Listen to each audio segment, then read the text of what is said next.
أشهد أن لا إله إلا الله. أشهد أن محمدا رسول الله. أشهد أن محمدا رسول الله. حي على الصلاة.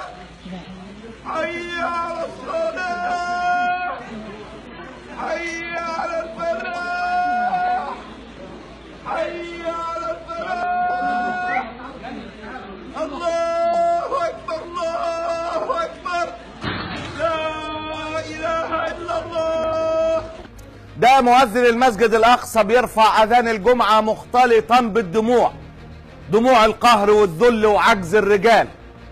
أيوة دموع القهر، بعد أن قام الصهاينة لأول مرة من 50 سنة بمنع صلاة الجمعة إن هي تقام في أولى القبلتين وثالث الحرمين الشريفين. المنع ده حصل بعد ما استشهد 3 فلسطينيين بالقدس في مواجهات مع السلطة المحتلة قبل صلاة الجمعة بقليل. أرجوك ما تسألش سؤال سخيف وممل وسمج، عفوا يعني، إياك أن تسأل وماذا فعل العرب؟ العرب بيحاربوا الإرهاب وبيطاردوا حماس عشان يدجنوها. العرب بيحاصروا قطر. العرب مشغولين بقهر وسحل وقتل شعوبهم عشان يدفنوا الثورات ويحافظوا على استمرار دولة الخوف. طب ما حدش اتكلم؟ لا، الخونة اتكلموا. الخونة اتكلموا، قطر وتركيا ومعاهم الأردن. صبيحة القمة الإسلامية العربية في الرياض، قمة دفع الجزية، ترامب توجه مباشرة إلى تل أبيب في أول طائرة تهبط في عاصمة الاحتلال رسميا قادمة من العاصمة السعودية الرياض. ساعتها قلت لكم كده. ترامب راح يفرتك فلوس العيدية ويفرقع البلالين في إسرائيل اللي نتنياهو كان لسه بيحتفل امبارح بكون القدس عاصمة إسرائيل وبكون المسجد الأقصى ملك إسرائيل للأبد. نجاحات دي ولا مش نجاحات يا عرب؟ الأمور بتتطور بسرعة. من ساعة ما سيسي عمل الانقلاب الإسرائيليين اطمنوا جامد من ناحية العرب. مصر قلعت فما تتكلمش بقى عن العرب.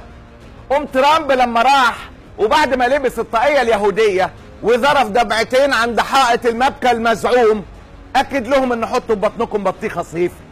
العرب أقرب للموت، مشغولين بنفسيهم وبخناقاتهم ومستعدين يقدموا من السبت للخميس عشان ينالوا رضا إسرائيل.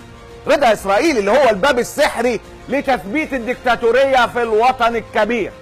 ما تقلقوش خالص، اعملوا اللي انتوا عايزينه. ده لسان حال ترامب، دول خلاص ناقص يعلقوا حماس على المشانق.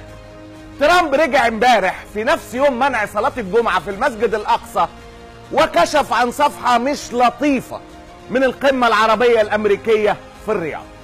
Example, Saudi Arabia put up hundreds of billions of dollars of money going into buying our planes and our military equipment and investing in our country. And I said, you have to do that, otherwise I'm not going. So they spent hundreds of billions of dollars right in front of us. لو ما دفعتوش مش نازل، لو ما دفعتوش مش جاي. عرفتوا احنا فين؟ احنا حالنا لا يستحق الشفقة اطلاقا. حالنا يدعو للغثيان، للغثيان. لطفك يا رب. ارفعوا أقلامكم عنها قليلا واملأوا أفواهكم صمتا طويلا. لا تجيبوا دعوة القدس ولو بالهمس كي لا تسلبوا أطفالها الموت النبيل. طفح الكيل، طفح القيل، وقد آن لكم أن تسمعوا قولا ثقيلا. نحن لا نجهل من أنتم، غسلناكم جميعا وعصرناكم وجففنا الغسيل، إننا لسنا نرى مغتصب القدس يهوديا دخيلا، فهو لم يقطع لنا شبرا من الأوطان لو لم تقطعوا من دونه عنا السبيل.